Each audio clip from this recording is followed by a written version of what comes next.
temos como um movimento chamado movimento Hare Krishna, né?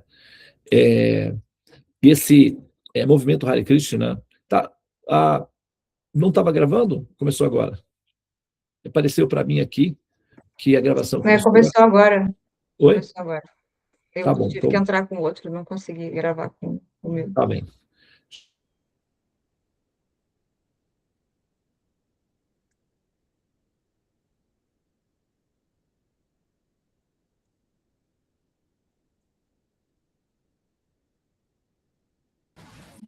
A Debbie chegou aqui agora para assistir a aula também. Se preparando. Bom, então, tá. Vamos, né, dar início a partir de aqui. Vou retomar, então, né, a fala, para a gente, para não ficar... Vamos fazer o seguinte. Vamos considerar, né, o que está dando para fazer a partir de aqui, tá? Então, vamos lá.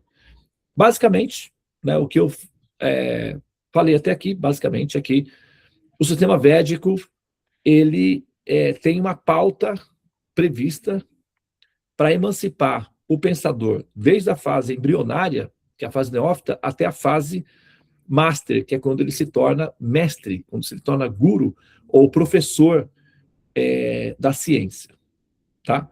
Então, nesse caso, ok, todo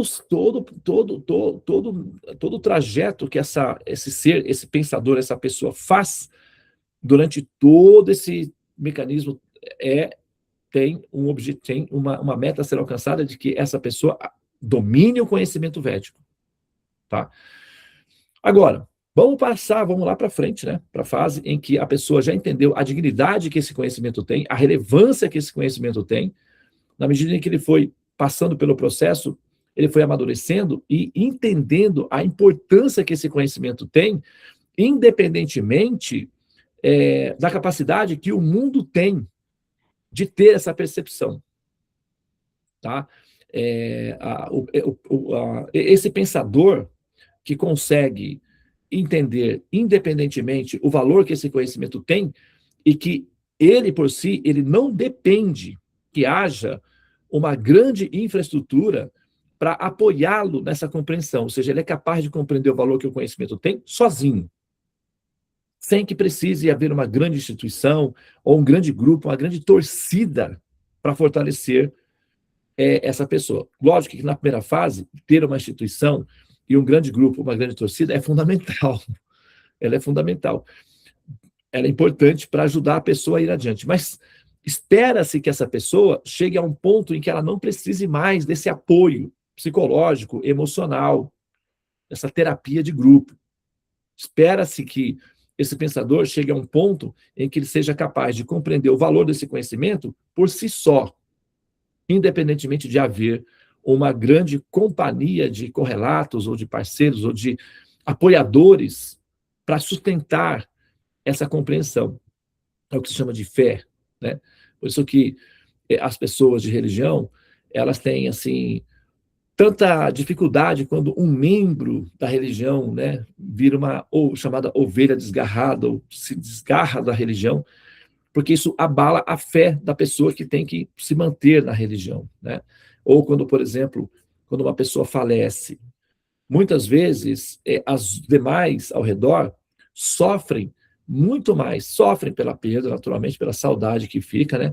Mas elas sofrem muito mais pelo medo, pela ansiedade que essa presença causa, porque ela indica que a qualquer momento pode ser a sua vez. Então, uma pessoa que falece próximo de nós nos lembra da nossa condição de fragilidade e nos alerta, e nos assusta, e nos coloca em situação de pânico, inconfidência, um pânico confidencial, como o fogo do cerrado, sabe essa expressão?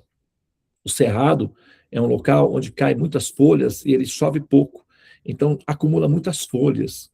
E aí, quando acontece uma pequena, né, a faísca, então esse fogo, ele vai queimando, assim, gradualmente, sem produzir labaredas, ele vai queimando por baixo, em silêncio. E na medida em que ele vai queimando silenciosamente esse material orgânico seco, ele vai também matando as raízes. Então as árvores vão morrendo queimadas sem haver fogo, só a brasa. Então essa brasa que é esse medo, né, essa angústia que nós temos, que é o medo de morrer, assim que alguém próximo falece, ela se acende em nós. Então nós sofremos, nós morremos um pouquinho junto com a pessoa. É um estágio, né, uma preparação. Então isso nos causa toda essa depressão consequente que depois a gente se recupera, porque, afinal de contas, a vida segue.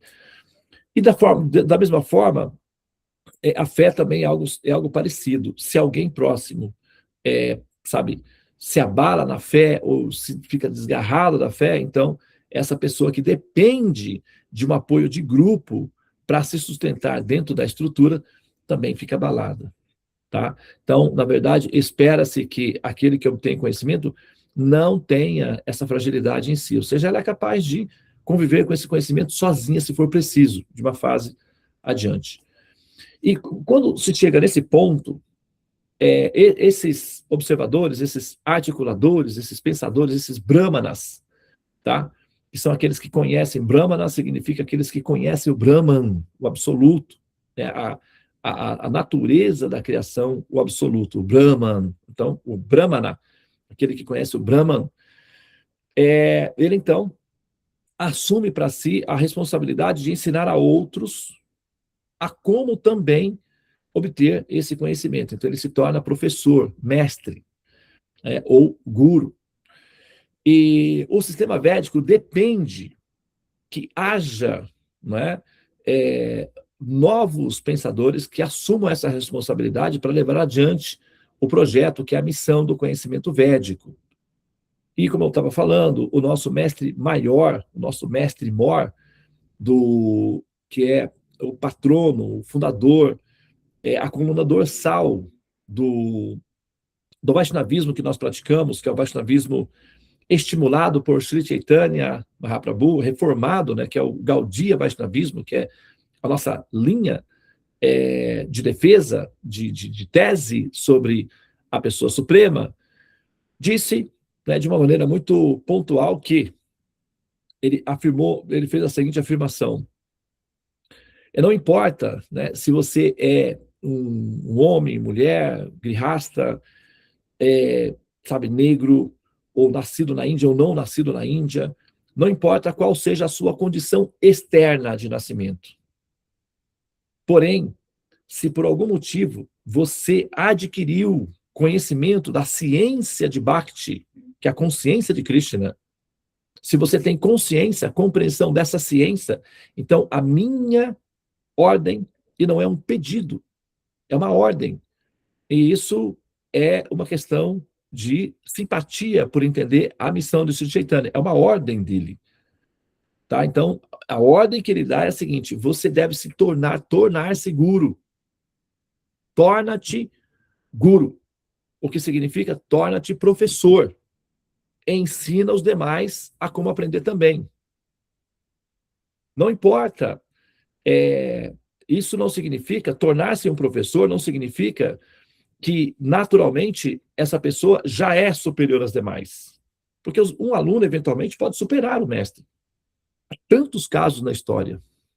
O próprio Srila Prabhupada, por exemplo, em termos estruturais, da dinâmica, da relevância mundial, Prabhupada superou o mestre dele. A relevância, a importância de Prabhupada no mundo supera significativamente o próprio mestre espiritual de Prabhupada, que é Bhaktisiddhanta Sarasvati.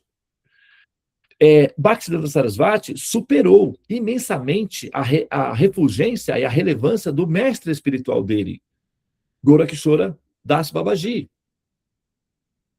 Bhaktivinoda Thakura superou a relevância e importância do mestre espiritual dele. Então, na corrente de sucessão discipular, o discípulo pode superar o mestre.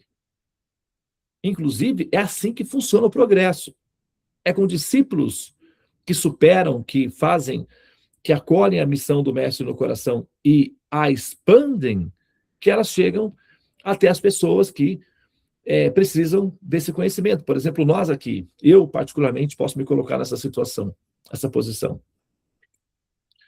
Se Swami Prabhupada não tivesse tido a ousadia, a audácia, a coragem de vir ao Ocidente, não haveria essa sala, não haveria um Devananda. Só há um Devananda porque há o conhecimento. Sem o conhecimento, o Devananda é só mais uma alma condicionada, perdida nesse mundo moribundo, de pessoas que aguardam na fila o momento de morrer, e nada mais que isso. Inclusive, antes de eu me tornar um devoto Vaishnava, eu escrevi um livro, que é um tratado de poemas e poemas filosóficos. Um segundinho, pessoal. Um segundinho.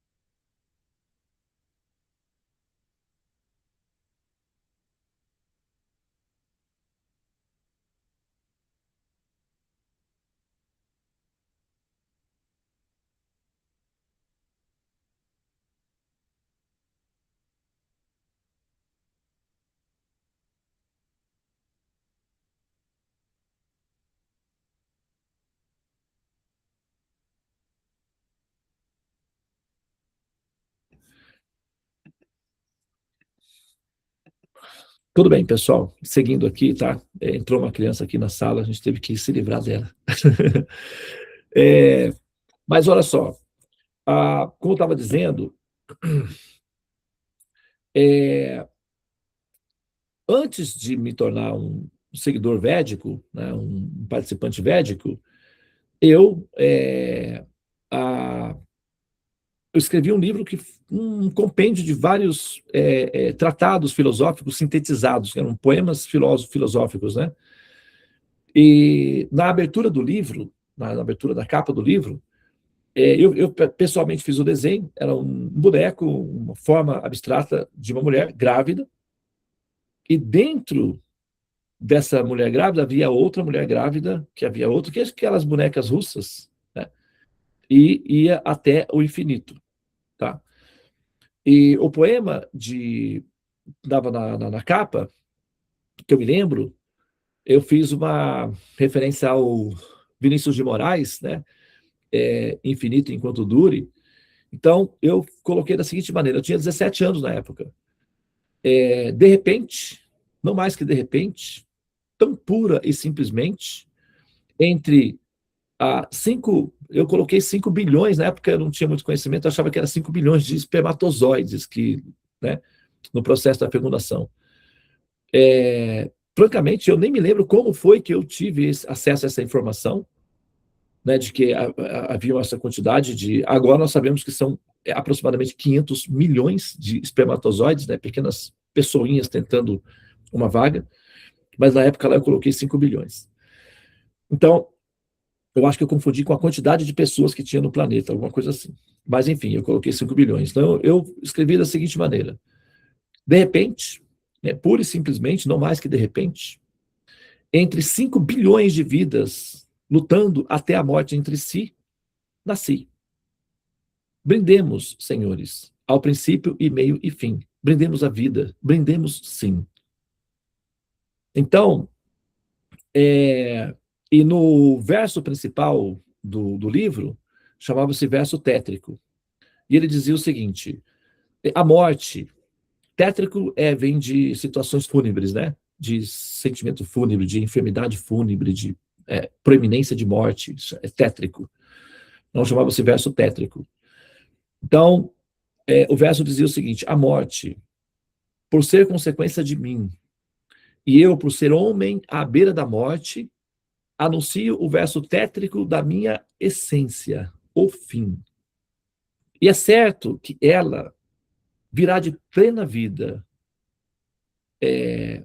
Então, agora que meu tempo se finda, olha ela lá, a morte. Ela vem para o banquete, e de mim para mim este lembrete: sou um homem à beira da morte. Então, eu já tinha, claro que isso vem, né? É um conteúdo adquirido das vidas anteriores, naturalmente. Uma pessoa não chega a essa conclusão assim simplesmente do nada. Todas nós, almas, adquirimos coeficientes no decorrer das nossas vidas, a gente vai adquirindo informação, acumulando dados. Esses dados, eles ficam registrados na nossa memória mais profunda, que é a nossa memória, né, o nosso HD primordial. Então, a gente nasce com certas informações, com certos dons e aptidões adquiridos durante o processo de nascer e renascer constantemente. Então, naturalmente, essa informação certamente é uma informação que já estava metabolizada, não é que ela só foi, assim, retransmitida, não é nada algo absurdo, super especial, ela é uma informação verdadeira que se aprende com o tempo, né? E as almas estão aí aprendendo, evoluindo. Então, como eu sou uma dessas almas que aprende e evolui, então esses conhecimentos certamente vieram comigo já de um processo de busca e de aprendizagem, de erros e acertos, como num sistema de seleção natural.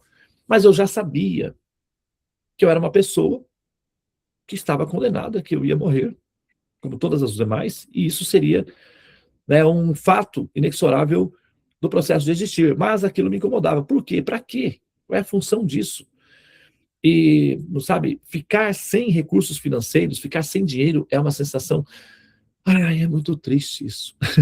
Então, causa muitas reflexões na vida, né? E, então, sabe, para que tudo isso, né? Que quando nós adquirimos conhecimento, a vantagem de você não ter conhecimento, de você viver sem conhecimento e lutando no raso, sozinho, sem conhecimento, é que quando se tem o conhecimento, o valor que se dá a esse abrigo, a esse shelter, né, é tão importante que ele se torna relevante nas nossas vidas. É como alguém que teve uma vida muito escassa, de pobreza extrema, e de repente ganha na loteria ou passa num concurso público e passa a ter acesso a recursos. Então, essa pessoa, ela pode ficar ou avara, assim, invejosa das demais, utilizando-se desse recurso, dessa situação para humilhar aqueles que não conseguiram, ou ela pode se tornar uma pessoa compassiva, altruísta, benevolente com aqueles que ficaram para trás, porque reconhece o sofrimento dos demais. Dois caminhos. Ou então ela fica com medo, tentando esconder, né, a conquista dela com medo dos demais, ou ela então se torna compassiva. São dois caminhos que ela encontra. No conhecimento é assim também.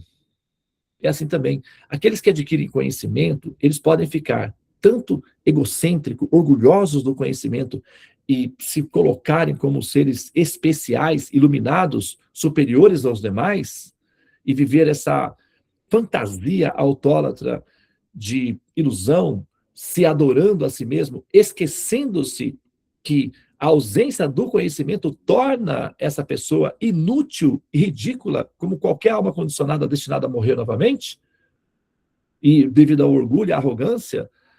Ou então essa pessoa, ela então entende o valor que isso tem de importância e passa a ter uma atitude altruísta em relação ao conhecimento e quer compartilhar, e quer emancipar outras pessoas para que também tenham direito a esse conhecimento e acesso a esse conhecimento. São dois caminhos.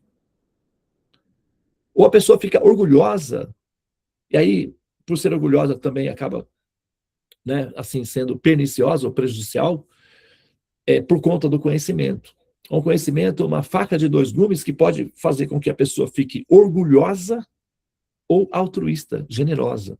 E é uma decisão que a pessoa toma com base na própria percepção, honestidade e humildade diante, né, das decisões tomadas. Né? Quando você tem ali o processo de fecundação, um grupo de espermatozoides vai para a esquerda, esses morrem. Outro vai para a direita. É uma decisão ali na hora, né? Por intuição. Então, dependendo da nossa decisão, nós morremos para renascer. Ou nós fecundamos a transcendência e nascemos ou despertamos na transcendência. Tá? Então, tornar-se um guru ou tornar-se um mestre, um professor, não tem essa função, assim, não tem essa conotação necessariamente, né? Até pode ser usada assim. E ela é muito usada dessa forma, mas não tem a conotação de ser uma expressão de de elitismo, de seretismo elitista, transformando essa pessoa necessariamente num objeto de adoração ou de, sabe, de autoglorificação. Então, assim, a vontade, o desejo de ser um guru, de ser um mestre, não tem essa função, não é para essa função, para a pessoa ser adorada por seguidores. Isso é uma bobagem. Quem pensa assim, pode até continuar pensando assim, mas isso é estéril. Não fecunda, não produz transcendência, não produz vida, não produz libertação. Só produz assim, a realização de uma vaidade que é ter seguidores. Mas que qualidade de seguidores? Que tipo de seguidores? Assustados, com medo, confusos. E às vezes, assim, falsamente dependentes, independentes, né? No sentido de egocêntricos também, no certo sentido. Então, essa não é a função de se tornar um guru. A função de se tornar um guru dentro do conhecimento védico é simplesmente aceitar para si a responsabilidade de compartilhar esse conhecimento com compaixão daqueles que estão na ignorância. Om Gyana Timirandasya Gyananjana Shalakaya Chaksurun Militan Yana Tasmai Shri Guravira Maha. O mestre espiritual, devido à compaixão pelo progresso espiritual da alma condicionada, está abrindo os meus olhos com esse conhecimento e me libertando do ciclo de repetidos nascimentos e mortes. A esse mestre espiritual que é compassivo, que é benevolente, que é altruísta, eu ofereço meu amor, minha gratidão. E assim que o discípulo sincero e autêntico oferece o amor e gratidão, ele automaticamente entende que essa missão agora é dele também. Porque para o mestre espiritual, qual é a vantagem? O discípulo, Gurudeva, agradeço esse conhecimento que você me passou. A forma correta de agradecer é auxiliando o guru nessa missão, levando à frente essa responsabilidade. Então, tornar-se um guru não significa necessariamente fazer seguidores. Não é para fazer seguidores, para alimentar uma vaidade pessoal, é para assumir a responsabilidade de ensinar outras almas a entenderem essa ciência, que é a consciência divina, a consciência de Krishna, a consciência de Bhakti. Essa é a orientação do nosso guru, Sri Chaitanya Mahaprabhu. Se você aprendeu a ciência da consciência de Bhakti, então é seu dever moral tornar-se guru. E nós não podemos depender necessariamente que nem sempre que uma instituição nos avalie positivamente para que a gente possa realizar essa atividade. Se for possível, muito bem, está tudo bem, e levar adiante o projeto. Mas se não, espera-se que o professor, ou o aluno tornado professor, que tem a sapiência da ciência, se ele não tiver a situação favorável, adequada, para ele exercitar a compreensão dele e expandir o conhecimento, ele deve, então, como um filho que cresceu demais numa família e agora tem que sair de casa para formar a própria família. É assim que as famílias se expandem. Se um filho ficar na família e não sair da família, inclusive, ele se torna um explorador, às vezes, eventualmente, dos próprios pais. Ele tem que sair de casa e formar a família. Ele não precisa se revoltar contra a família, os pais. Logicamente que não é assim. Inclusive, a maioria dos casos não é assim. Mas ele precisa ir adiante e expandir o conhecimento e apresentar alternativas.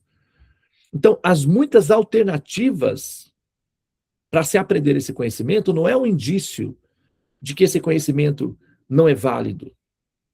É incorreto achar, às vezes as pessoas pensam assim, mas tem tantas linhas e cada uma delas apresenta de uma forma, então significa que não são verdadeiras. Muito pelo contrário, quem disse que esse raciocínio é válido?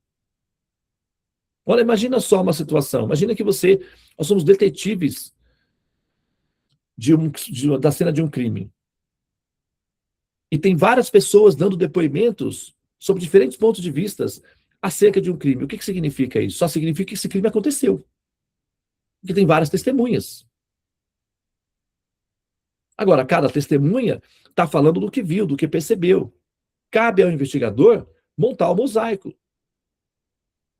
Mas você tem várias pessoas falando do mesmo ponto, mesmo que de forma diferente, indício de que aquele assunto é verdadeiro. Então, você tem várias linhas religiosas, você tem várias religiões, tem vários pensadores no mundo falando sobre o mesmo ponto, que é o absoluto, o supremo, é o indício de que esse tema procede. Agora, montar o mosaico é uma outra fase. Sri Chaitanya Mahaprabhu está apresentando uma forma de entender esse contexto de uma maneira muito objetiva e também racional, sem perder o espaço para o misticismo, para o metafísico, para o romântico transcendente, que é a natureza do estilo e do humor, do estado de espírito de Sri Chaitanya. Ele tem duas fases. O do intelectual altamente refinado, que estabeleceu um norte, uma bússola de conhecimento, que é o sistema Achintya Bheda Abheda Tattva, que é absolutamente congruente com todos os processos modernos de física quântica, em que uma partícula, um princípio é um campo e uma partícula simultaneamente. O princípio Achintya Bheda Abheda Tattva foi estabelecido ou oferecido por Sri Chaitanya Mahaprabhu há 500 anos, quando os pensadores ainda estavam engatinhando, tentando entender se a Terra era plana ou se a Terra girava ou não girava. Esse princípio, Achintya Bheda, é um processo futurístico, em que uma coisa é e não é ao mesmo tempo. No mesmo período, o Shakespeare estava dizendo ser ou não ser, eis a questão. Nesse mesmo período, o Sri Chaitanya Mahaprabhu disse por que tem que ser assim? Ser e não ser, simultaneamente, é possível, é um paradoxo. Achintya Bheda Abheda Tattva. Sabe? Então, Sri Chaitanya tem a sua fase de um intelecto refinado, futurístico, e também a sua fase mística, romântica, diamante do Supremo. E nós passamos por essas interfaces na medida em que nós progredimos. Então, esse conhecimento, como nós estamos apresentando para vocês, dentro da Seva, é um direito que nós temos como pensadores de apresentar a nossa compreensão do guru, do mestre, da missão dos Vedas, do conhecimento védico. O aluno, ele evolui e ele tem o direito, se ele tem capacidade de ensinar, ele tem o direito e o dever de escrever livros, fundar uma escola e ensinar. Espera-se que ele faça isso. De acordo com o Sri Chaitanya. Qualquer fala que desautorize essa ação, ela é simplesmente uma fala desautorizada, porque ela vai contrário aos próprios ensinamentos do mestre, do guru, que é o Sri Chaitanya Mahaprabhu, que deu uma ordem para que as pessoas mais desenvolvidas, os mais maduros, os que entendem a ciência, tornem-se gurus e ensinem isso aos demais, que precisam aprender. Entendem? Então, nós estabelecemos a SEVA, Sociedade de Estudos Védicos Avançados, não para competir com as outras comunidades Vaishnavas, as outras instituições religiosas, mas para oferecer, para acrescentar na pesquisa, na busca, para oferecer uma alternativa de compreensão, para enriquecer o processo da pesquisa. Não para combater. Nós, como instituições, todas as instituições Vaishnavas ou religiões do mundo, têm um interesse em comum, que é o de salvar as almas da ignorância. Todas as religiões têm esse propósito em comum. Por mais absurda que possa ser uma religião, costuma ser esse o propósito. Salvar as almas. Trazê-las para o divino, para o sagrado. Né? Para o transcendente. Há aquelas que são sistemas de magias que pretendem prejudicar os demais, mas isso não, né? Esse tipo de ligação, ela não é considerada sagrada ou divina. Ela não entra nesse cânone das ligações sagradas. Todas as ligações sagradas divinas, por mais que sejam violentas, abusivas, impositivas, elas têm uma intenção comum para todas elas, que é o de salvar as almas da condição da ignorância. Agora, algumas têm condições, outras têm melhores condições, outras ainda são bem mais completas em termos das condições de oferecer os recursos mediante os quais esse objetivo pode ser alcançado. E dentre as infinitas variedades de religiões que existem no planeta Terra, o sistema védico é muito completo e sofisticado. E os pensadores refinados, que são pesquisadores atentos, conseguem entender essa discriminação. Não é que é tudo um. Não é assim. Todos os carros transportam pessoas. Mas todos os carros são iguais? Não são. Não é que é tudo. Você pode dizer que é tudo um. É uma frota só. Os carros. Ou a humanidade. Só tem uma humanidade. Se você está de fora do planeta Terra e você olha para a humanidade, só tem uma. Mas todos os países e raças são iguais? Não são. Algumas são mais ricas, outras são mais belas, outras são mais fortes, outras são maiores. Não é que tudo é um. Esse termo, essa utilização é indevido, tudo é um. Não é assim, não. Esse tudo é um significa que a lente está embaçada. Significa que a lente não tem precisão para entender as diferenças entre as coisas. Essa diluição, esse amalgamento é uma preguiça intelectual para não precisar pensar as variedades. Não, você joga tudo num pacote, pronto, está resolvido. Isso é indevido. Tudo é um, no sentido de que tudo tem um valor transcendente, mas não é que é tudo igual. Tudo é um não significa tudo igual. É um erro de conclusão, de semântica. Tudo é um e tudo igual são coisas absolutamente diferentes entre si. As pessoas confundem. Entende? Então, o que nós estamos fazendo aqui é oferecendo uma alternativa que enriquece a pesquisa. E pesquisadores sinceros e sérios saberão reconhecer o valor que essa contribuição que nós estamos fazendo para a pesquisa do tema da transcendência tem.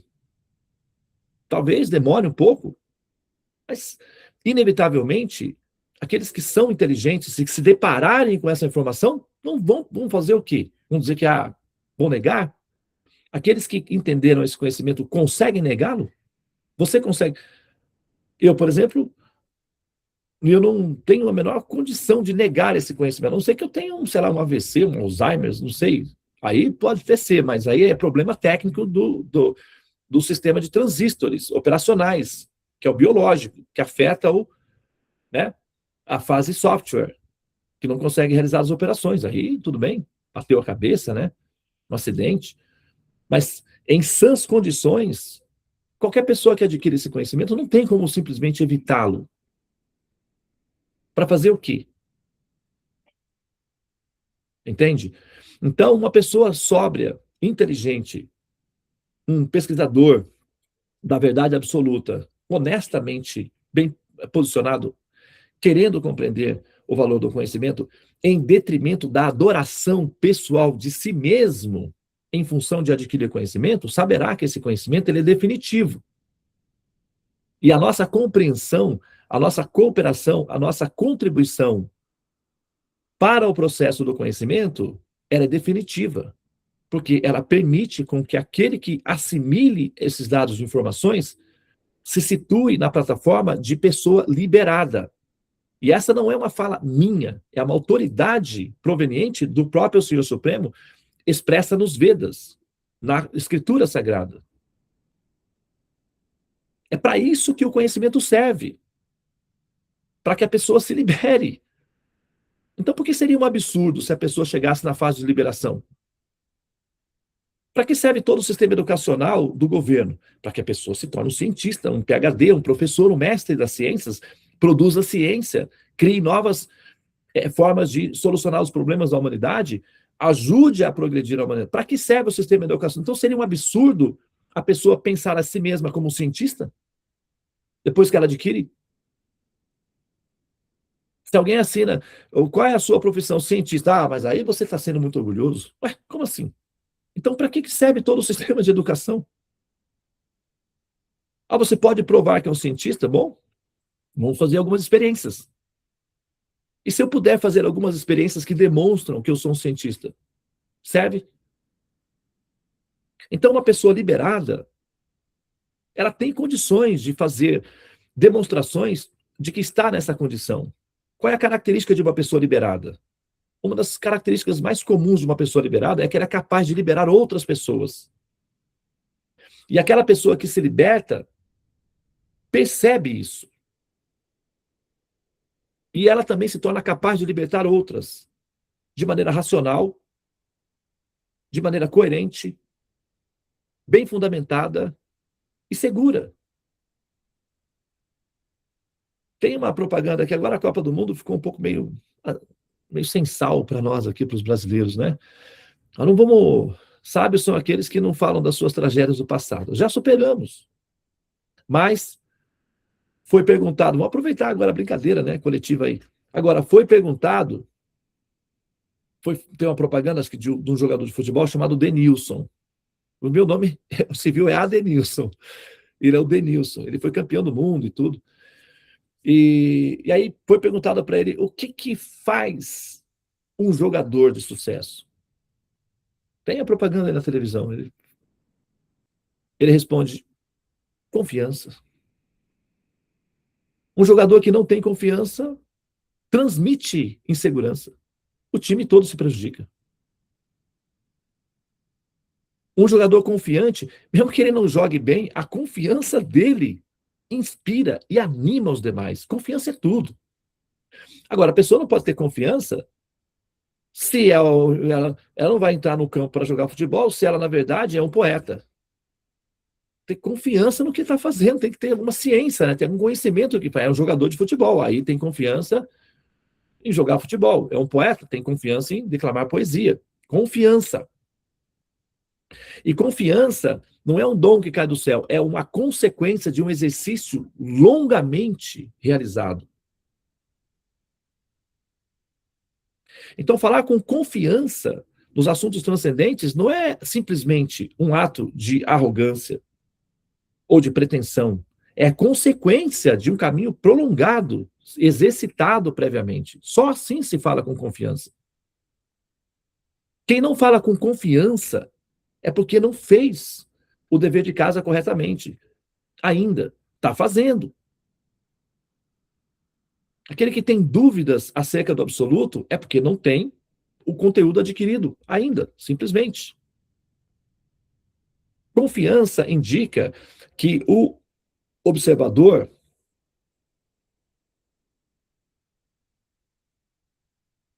fez o caminho e sabe o que está fazendo e sabe ensinar o caminho. E aqueles que caminham como uma pessoa confiante, sente essa mesma confiança e enxerga o resultado dessa confiança na vida prática. É assim ou não é? Então, tem resultado prático e tem também estatística para demonstrar que esse resultado prático ele é replicável.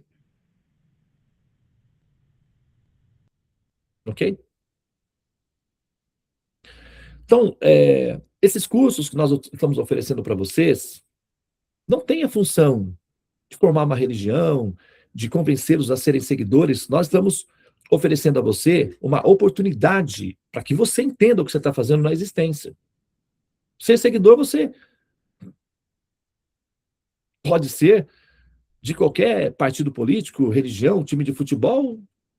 Você tem variedades imensas aí à sua disposição. Essa não é a nossa função. Esse não é o nosso projeto aqui. Nós não estamos, literalmente, buscando raspas e restos, mendigando atenção, porque isso indicaria a nossa incompreensão do que nós estamos fazendo aqui. Nós estamos oferecendo uma oportunidade de emancipação definitiva. Chama-se conhecimento, Gyanan, Vijnanan, realização. Agora, nós fazemos com amor, com paciência, com compreensão de que você está indo no processo gradual. Mas, naturalmente, na medida em que você progride, você vai compreender que você não está fazendo caridade para nós, dando a sua atenção. Nós estamos oferecendo uma coisa para você, da qual você não tem condições, no momento, de entender o valor completo ainda, mas vai ter. É uma questão de tempo se permanecer. E você vai poder falar por você mesmo se procede essa fala ou não. Está sendo gravado.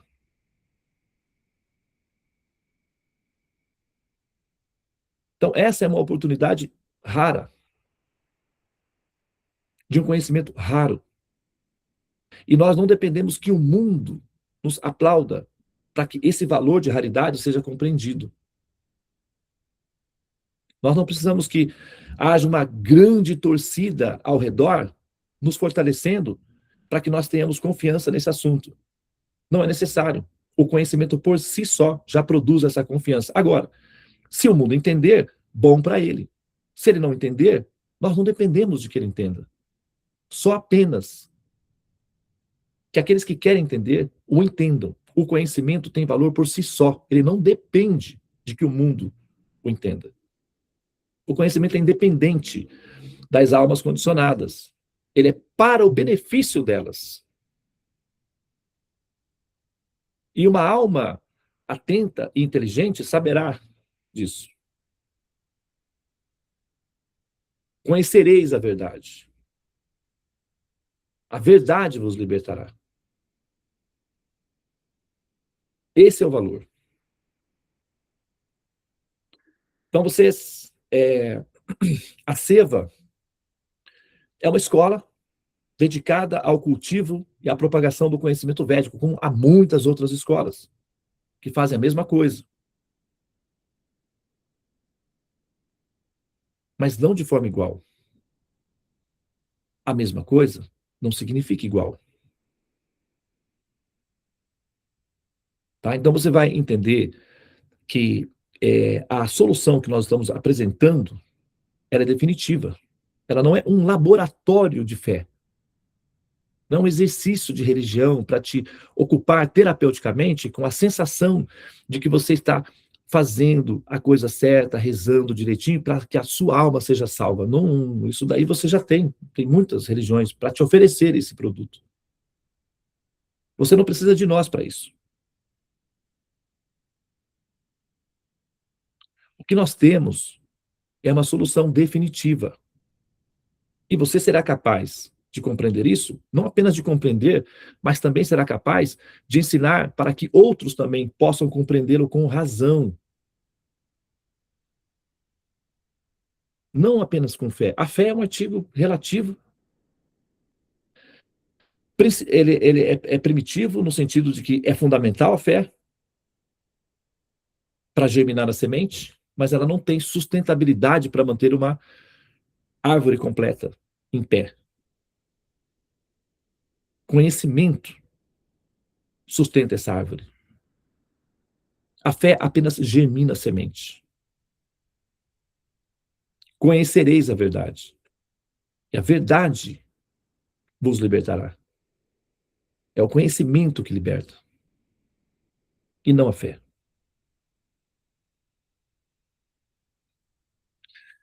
Ok? Então vocês deram um passo importante, né? Que foi a revisão da primeira onda. Agora vocês vão entrar numa fase preliminar às nossas salas principais, que é a sala do tratado. Então, o nosso processo gradual é uma osmose. Osmose é o sistema que as plantas utilizam para vencer a gravidade, recolhendo água da terra e levando até a copa das folhas lá em cima na árvore. Chama-se osmose o método. Uma espécie de respiração da planta. Vai empurrando, né? É uma espécie de contração que vai empurrando a água para cima. E aí a água chega lá em cima, chama-se osmose. Decantação também, né? O sistema de decantação funciona assim também. Então, os processos graduais pelos quais você vai passando, essa osmose, vai também te decantando e você vai gradualmente ficando mais refinado ou refinada enquanto ser pensante, enquanto intelecto, para entender a profundidade e a relevância definitiva desse conhecimento apresentada sob a forma do tratado, que é o Tratado do Teorema dos Sonhos, que é uma revisão sintetizada e organizada do conhecimento humano para dar uma equação final para o problema da criação e da existência ou da coexistência da alma dentro da simulação. Então não é um laboratório de fé. Para isso você já tem religiões suficientes para fazer. A proposta que nós temos é uma equação definitiva que vai resolver a sua existência e te dar condições de resolver também as demais que se aproximarem de você.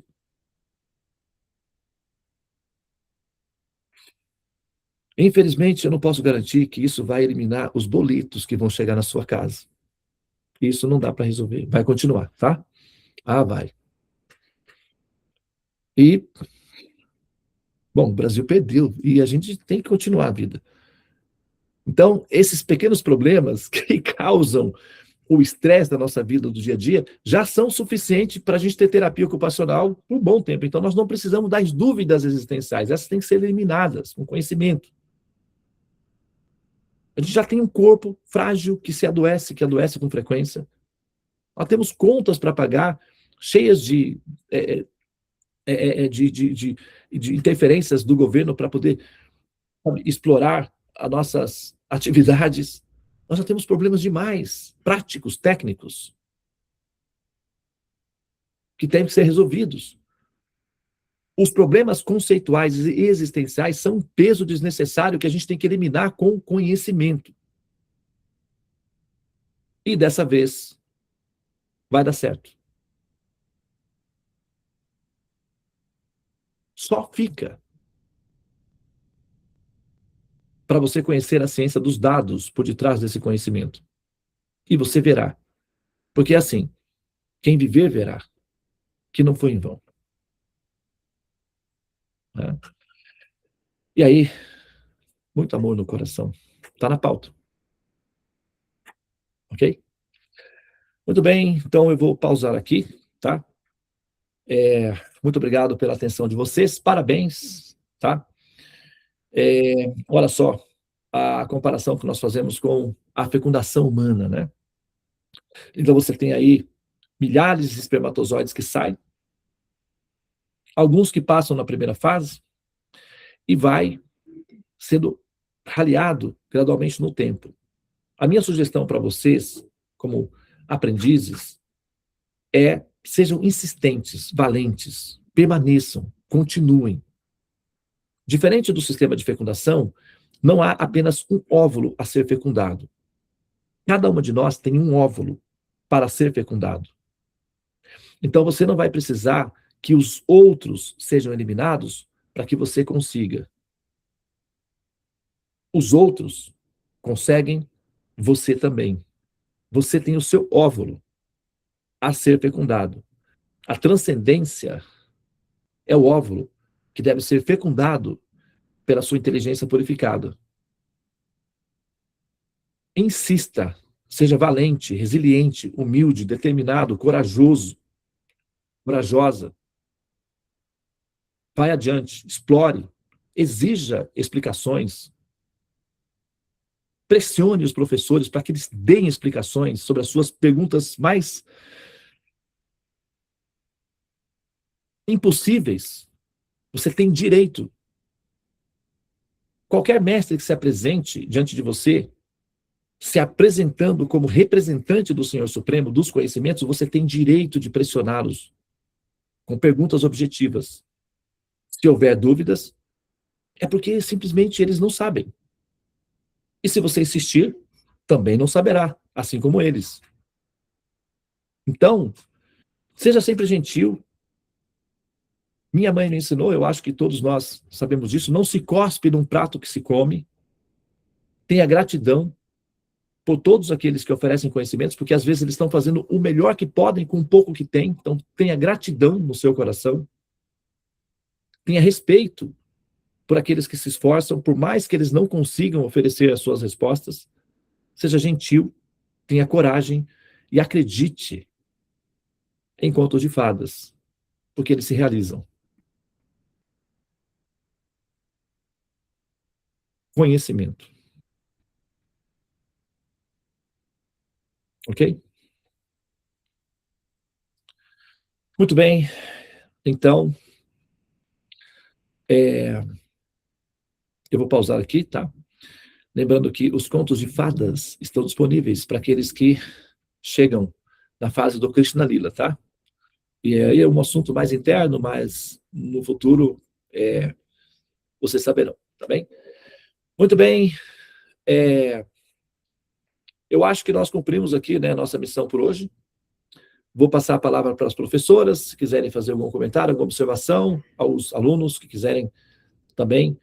Hoje é a colação de grau, no sentido de que os alunos passaram pelo curso de revisão da primeira onda, né? Então vão receber a certificação desse processo aí, e, enfim, aparentemente é uma coisa simbólica, né, virtual, mas ela tem uma referência metafísica envolvida. Um ícone, né? Ele ele tem uma simplicidade, mas por detrás do ícone tem toda uma estrutura logística para sustentar, para que aquele ícone tenha funcionalidade. Ele precisa ter lastro. Se for um ícone estéreo, naturalmente, não dá em nada. Mas se for um ícone fértil, com lastro, assim que você toca nele, ele abre um mundo para você. Como o WhatsApp, por exemplo, é só um ícone. É uma bolinha verde. Bolinha verde, né? Uma bolinha verde. Aí você toca naquela bolinha verde e como fica, o mundo fica muito melhor com aquela bolinha verde. Então, nossa, parece, parece, né, assim, dopamina. Que é um comprimidinho verde, né? E você toma com a pontinha do dedo. Tocou, né? Dá até aquela sensação. É só um ícone, mas como tem lastro, dá essa sensação de prazer, tá? Então, curso de revisão da primeira onda. Então, você recebe um certificado, é um ícone. Mas, se o conteúdo tiver sido assimilado, faz uma diferença, hein? Tá bom? Muito bem, então vou passar agora a fala, tá?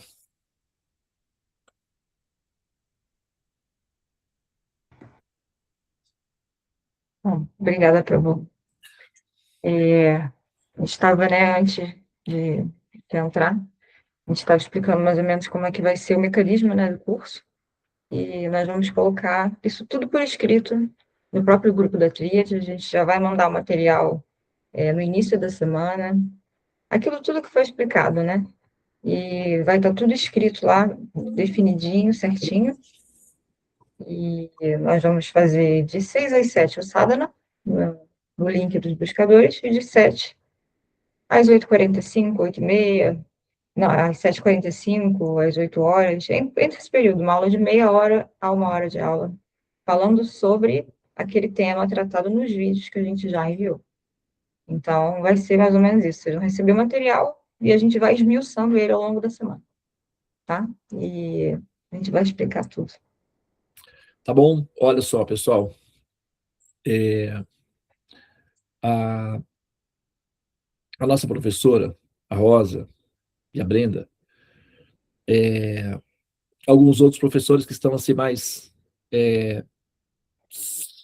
tem algumas interferências um pouco mais singelas, mas São pessoas qualificadas, dedicadas, sinceras, elas são sérias, são pessoas verdadeiras, honestas, dedicadas, amorosamente dedicadas, autenticamente dedicadas. Amor com amor se paga.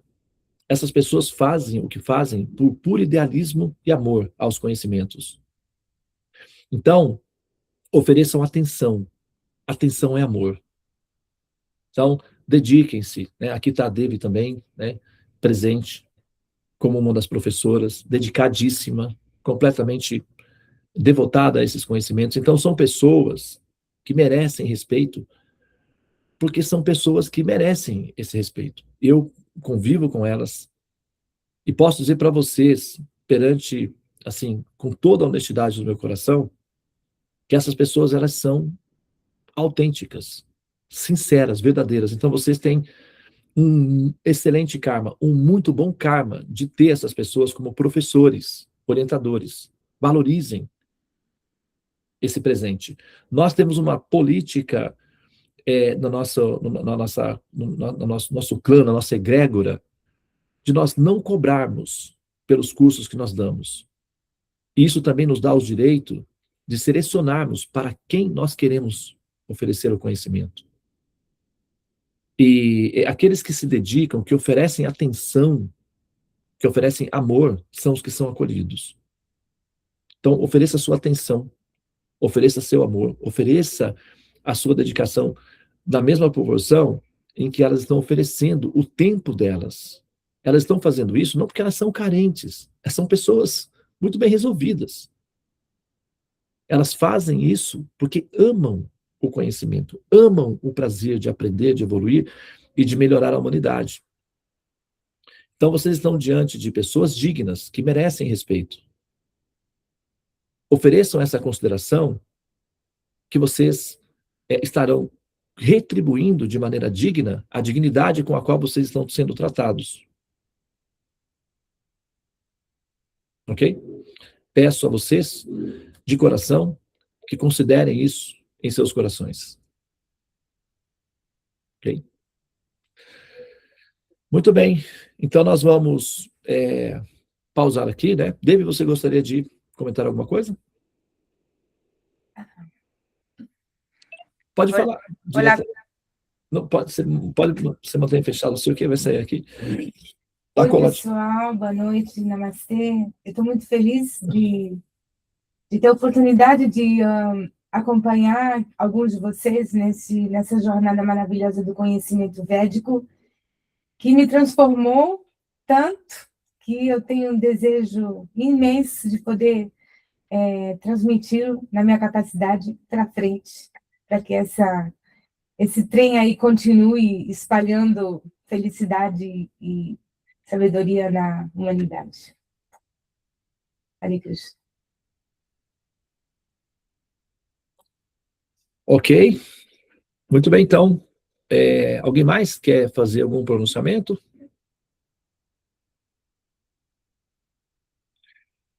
Só um agradecimento mesmo aos professores, ao mestre, e muito empolgado para dar continuidade. Eu acho que as dúvidas que eu tinha hoje já foram muito bem esclarecidas sobre questões do papel das religiões, e agradeço, Prabhu. Ok. Namastê. Muito bem, então vamos descansar um pouco, né? Amanhã nós temos o nosso sadhana e dar esse passo importante aí, né? Nessa nova introdução. A metafísica do ser é uma síntese do tratado, bem assim, uma introdução, né? Uma pílulazinha, mas como fractal, né? Se for explorado, todo o tratado está sintetizado ali também. Então, é uma introdução. E ao estudo da Bhagavad Gita, que vem na sequência, tem a função de justificar o tratado nas escrituras védicas tradicionais, ou nos shrutis, né, como se chama. No caso, a Bhagavad Gita, né, ela é um smriti, que é uma recitação, é uma corroboração, mas ao mesmo tempo tem o valor de shruti, como autoridade védica. Então, estudar a Bhagavad Gita para entender como que o tratado se fundamenta dentro das escrituras védicas, é a próxima fase. E se vocês passarem por essas duas fases, depois podem integrar as nossas salas principais de pesquisa. E aí vocês, né, passam da fase de aprendizes para a fase de componentes do corpo de pesquisadores desse conhecimento, para a gente poder, então, enfim, apresentar, né, ao mundo e às pessoas a nossa resolução final, que é o que nós conseguimos recolher dessa floresta de conhecimento védica e que tipo de fruto nós conseguimos devolver para a humanidade e qual é o efeito que esse fruto maduro produz sobre essa humanidade enferma. Tá? Então é isso. Tá? Muito bem, muito boa noite então a todas as pessoas presentes aqui na sala. Namastê, Hare Krishna, Krishna Krishna, Hare Hare, Hare Rama, Rama Rama, Hare Hare. Ó energia suprema, amor divina, ó Mahamantra, libertador do ser, desperta-me, eleva-me, envolve-me, protege-me. Hare Om Shanti, Namastê, Om Tat Sat, Hare Krishna.